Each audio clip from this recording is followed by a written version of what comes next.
सय्यदल अंबिया वल मुरसलीन अम्मा बाद। या अय्युहल्लज़ीना आमनू ला तुक़द्दिमू बैना यदयिल्लाहि व रसूलिहि वत्तक़ुल्लाह इन्नल्लाहा समीउन अलीम। प्यारे भाइयों, दोस्तों, बुजुर्गों, आप काफ़ी देर से तशरीफ़ फरमा है और अल्हम्दुलिल्लाह बमक़सद आपने काफ़ी गुफ्तगू की समाअत फरमा ली है। सिर्फ हिस्सा डालने के लिए एक दो बातें आपके सामने रखना चाहता हूँ, फिर दुआ करते हैं। इंशाल्लाह काफ़ी टाइम हो चुका है।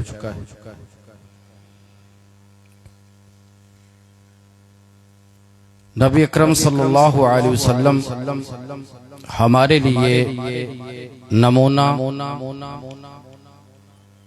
और हमारे लिए पेशवा बनकर आए थे कि जो भी दुनिया में काम किया जाए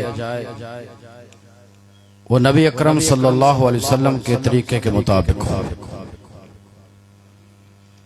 जब तरीका सुन्नत का हो तो अल्लाह के यहाँ भी काबिल कबूल है, क्योंकि सोच की आप बात कर रहे थे, सुन रहे थे, ये भी एक अजीम सोच है कि जो हमने दीन इस्लाम कबूल किया है, कलमा पढ़ा है, दो ही चीजों पे मुश्तमिल है। एक है अल्लाह का कुरान और दूसरा रसूलुल्लाह सल्लल्लाहु अलैहि वसल्लम का फरमान। तीसरी चीज तो नहीं है। इबादत अल्लाह की है, तरीका मुस्तफा का है। जब तरीका मुस्तफा का हो तो अल्लाह ताला कभी भी इंसान मुसलमान को ज़ीलो ख्वार नहीं करता। 5 वक्त की नमाज पढ़े, इबादत करे, मामलात अच्छे हों, सोच अच्छी हो तो अल्लाह ताला, लेकिन वो तमाम के तमाम मामलात जब तक नबी अलैहिस्सलाम की सुन्नत के मुताबिक नहीं, उनको कोई फायदा नहीं। लिहाजा तमाम मामलात सुन्नत के मुताबिक। एक ही मिसाल आपके सामने रखना चाहता हूं। दुनिया में हर मसले के अंदर इख्तिलाफ है, हर मसले के अंदर एक ही मसला मुत्तफ़क़ुन अलैह है, जिसमें किसी मसलक, किसी मजहब का, किसी इंसान का इख्तिलाफ नहीं है। वो मुसलमान है, काफिर है, जो भी है, वो मसला है मौत। मौत का मसला है। लेकिन जो इंसान फौत हो जाता है, उसकी तदफीन, उसके मामलात वो भी सुन्नत के मुताबिक होंगे तो काबिल कबूल है ना। लक़द कान लकुम फी रसूलिल्लाहि उस्वतुन हसना। यहाँ पे कुछ लोग ताने हमें देते हैं कि ये लोग गुस्ताखे रसूल हैं। खुसूसन एक मैयत के मौके पे जब फौत की होती है, जनाजा उठाते हैं तो अक्सर लोग ताना देते हैं, मर गया मरदूद न फातिहा, कहते हैं ना। अब ये अंदाजा लगा उनकी हालत क्या है, हमारी हालत क्या है। वो दुरूद पढ़ते नहीं है, नमाज जनाजा के अंदर सूरत फातिहा पढ़ते नहीं है, ताने हमें देते हैं, न फातिहा न दुरूद, मर गया मरदूद। यहाँ सुन्नत के मुताबिक क्या है, जो वो पढ़ते हैं वो सुन्नत में साबित नहीं है। क्या पढ़ते हैं? सना पढ़ ली और दुरूद पढ़ा, वो भी अधूरा, जिसका हदीस से कोई सबूत नहीं है। हालांकि सना जो सुबहानक अल्लाहुम्मा व बिहम्दिका जो हम जनाजा के अंदर पढ़ते हैं, किसी हदीस से साबित नहीं है। अगर सबूत है तो सूरत फातिहा का। यह है सुन्नत तरीका। सूरत फातिहा पढ़ी जाए, दूसरी तकबीर उसके बाद क्या पढ़ा जाए, दुरूद शरीफ। और दुरूद कौन सा? जो हम नमाज के अंदर पढ़ते हैं, पूरा दुरूद। न फातिहा पढ़ी न दुरूद पूरा पढ़ा तो ताने हमें, न मर गया मरदूद, न फातिहा न दुरूद। अब बतलाए मरदूद कौन हुआ? और फिर आगे चले, जनाजा उठाया हर बंदे की ये आदत है।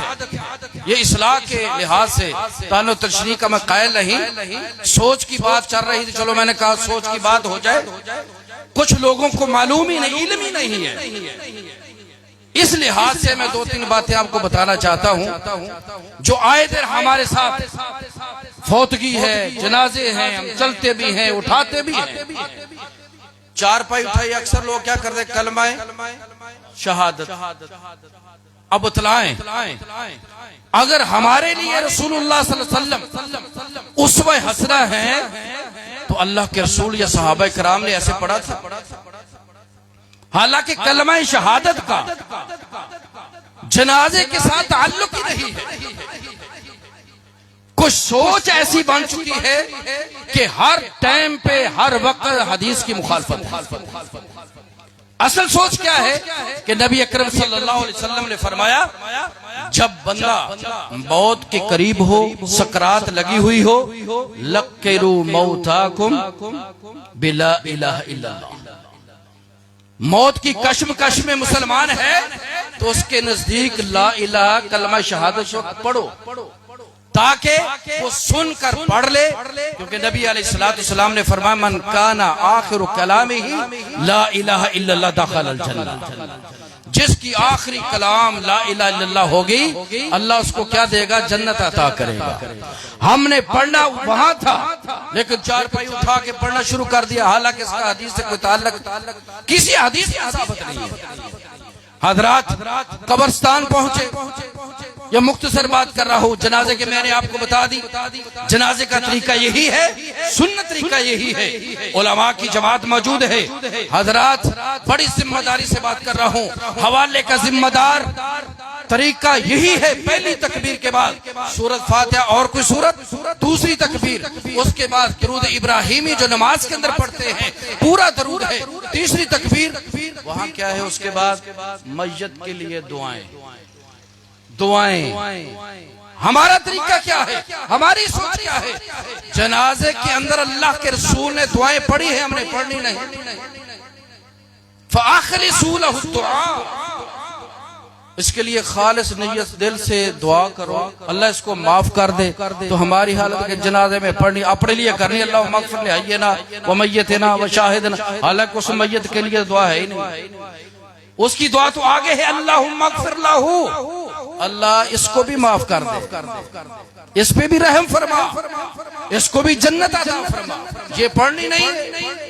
और जनाजा खत्म हुआ, फिर सारे बैठ गए, अब दुरूद फातिहा भी पढ़ लो, दुरूद भी पढ़ लो। सोच ये है, असल सोच बनाओ सुन्नत के मुताबिक। वो सोच क्या है?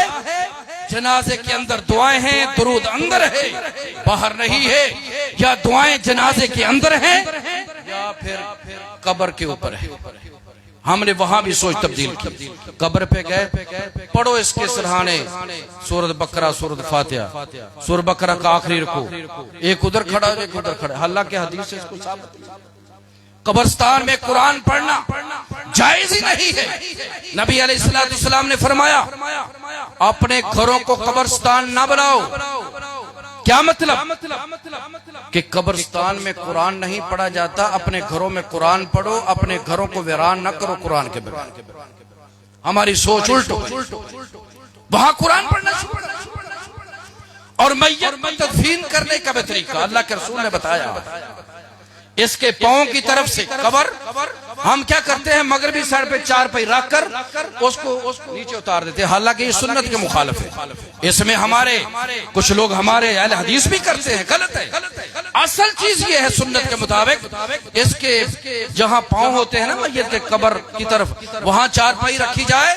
हदीस के अल्फाज हैं, इसको कब्र में ऐसे उतारो जिस तरह ऊंटनी का बच्चा पैदा हुआ था, खींचते हैं ना पैदाइश के वक्त, सिर की तरफ से उतारो और इसको सीधा इस तरह कब्र में ले जाओ। ये है सुन्नत, ये है सच्ची सोच, सीधी सोच, अच्छी सोच। इसको उतारो, तदफीन के बाद इसके लिए फिर दुआ करो। ये है सुन्नत तरीका मेरे भाइयों। ताने किसी और को, अमाल हमारे उलट, सोच हमारी उलट, सोच तब ही अच्छी बनेगी जब हम या अय्युहल्लज़ीना आमनु ला तुक़द्दिमू बैन यदयिल्लाहि व रसूलिही, अल्लाह और उसके रसूल से आगे नहीं बढ़ना। जिस तरह अल्लाह और उसके रसूल ने हमें तरीका बताया है उसी पे अमल करना है। यही दीन इस्लाम है, यही दीन मुस्तफा है, यही सीरतुन नबी है, यही नबी अलैहिस्सलातु वस्सलाम का तरीका है। अल्लाह से दुआ है अल्लाह मुझे और आपको अमल की तौफीक अता फरमाए। व आखिरु दावाना अल्हम्दुलिल्लाह रब्बिल आलमीन।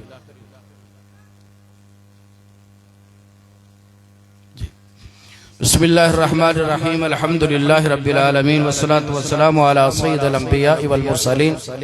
रब्बना आतिना फिद दुनिया हसनतन व फिल आखिरति हसनतन व क़िना अज़ाबन्नार।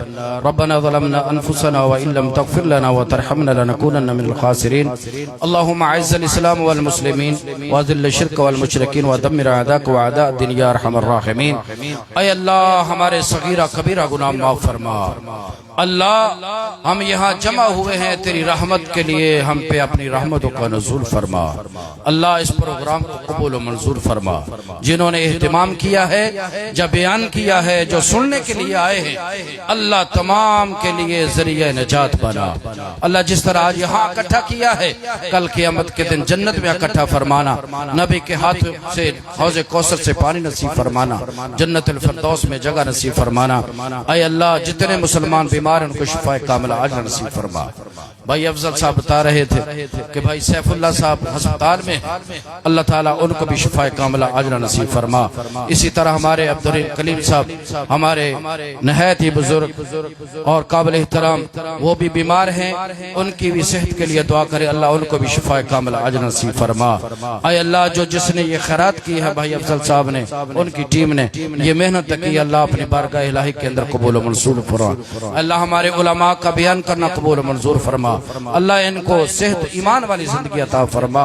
ऐ अल्लाह उलमा की मेहनतों को कबूल और मंजूर फरमा, इनको अपने हिफ्ज़ व अमान में रख। रब्बना तक़ब्बल मिन्ना इन्नका अंतस समीउल अलीम व तुब अलैना इन्नका अंतत तव्वाबुर रहीम। व सल्लल्लाहु तआला अला खैर खल्क़ि मुहम्मदिन व अला आलिहि व सल्लम।